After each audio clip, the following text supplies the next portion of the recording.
मित्रांनो, ठरलं तर मग ह्या मालिकेच्या उद्याच्या प्रोमोमध्ये असं बघायला मिळणार आहे की आता इकडे कोर्टामध्ये केसची सुनावणी सुरू असते आणि हा निकाल जो आहे तो अगदी शेवटच्या टप्प्यापर्यंत आलेला असतो।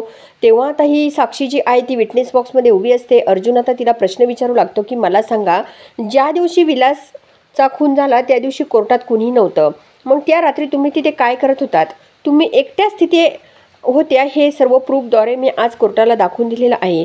तेव्हा आता इकडे साक्षी बोलते की मी त्या रात्री तिथे नव्हतेच हे मी कोर्टासमोर सांगते, परंतु माझं लोकेशन जे आहे मोबाईलचं तिथे नेमकं का दाखवते हा प्रश्न मला पडलेला आहे। असं साक्षी जी आहे ती उडाउडीची जी काही उत्तरे आहेत ती आपल्या जज साहेबांसमोर अर्जुनला देत असते। त्यावेळेस आता इकडे प्रिया आणि नागराज हे सर्वजण ह्या साक्षीकडे बघत राहतात। तर आता सर्व सत्य तर अर्जुनने समोर आणलेलं आहे आणि हे जज आता त्यावर विचार करत आहे। तर आता मित्रांनो, नेमकं खरं सत्य समोर येणार का हे बघणं सुद्धा खूप इंटरेस्टिंग असणार आहे। तर ठरलं तर मग ह्या मालिकेचे डेली अपडेट मिळवण्यासाठी आपल्या झटपट मराठी सिरियल ह्या चॅनलला जरूर सबस्क्राईब करा, लाईक करा आणि व्हिडिओ बघितल्यामुळे तर अगदी मनापासून धन्यवाद।